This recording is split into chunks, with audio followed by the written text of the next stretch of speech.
Hi. Okay.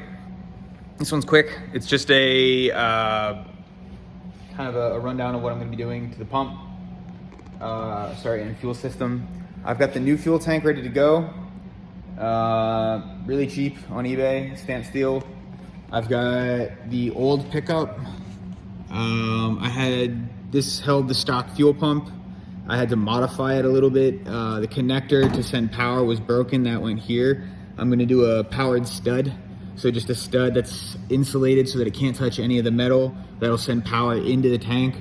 Once I have power into the tank, I need to get it to the connector here, which I don't have. I found a pigtail on Amazon for $11. That gets me 2 wires. The wires need to connect here, and then the power supply for here. And that pigtail comes with a new sock and clamps, and it's $11. That's a good deal. Hi. All right, so the fuel pump assembly is finished. The sock was replaced. I have a spare, 240 Walbro that came with a boot, which I'm really hoping was designed to go over the pump. It's the perfect size, so I put it on there.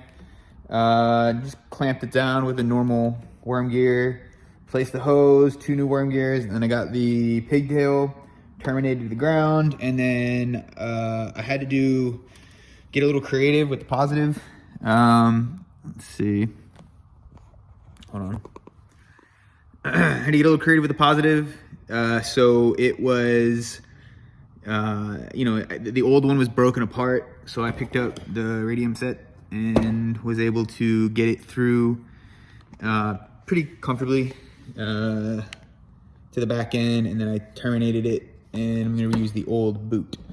I did use a little bit of adhesive just to hold it in place so I could trim down the back end, but it's held together with hardware, so it's not gonna go anywhere.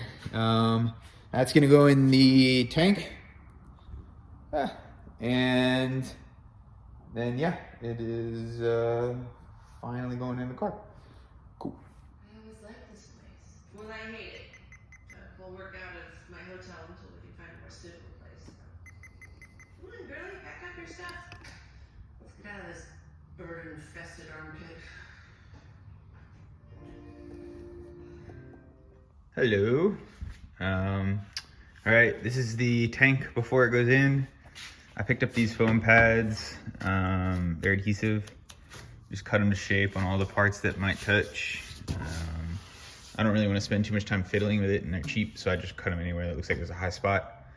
This is it before it goes in. I have it on the table, and then I'm just gonna lower the car down onto it and pop it up from there. And that'll be it. And the fuel tank's done. I've got my lines pretty much figured out how I want to do them. I know it's something kind of crazy to say if it's just utilizing the stock system, but this is the, one of these is the return from like the evap, just a fuel vent canister to get it back into the engine. I'm gonna turn that into a return for the purge so I can do quick release on the fuel. But yeah, otherwise it's good to go, and should be all set.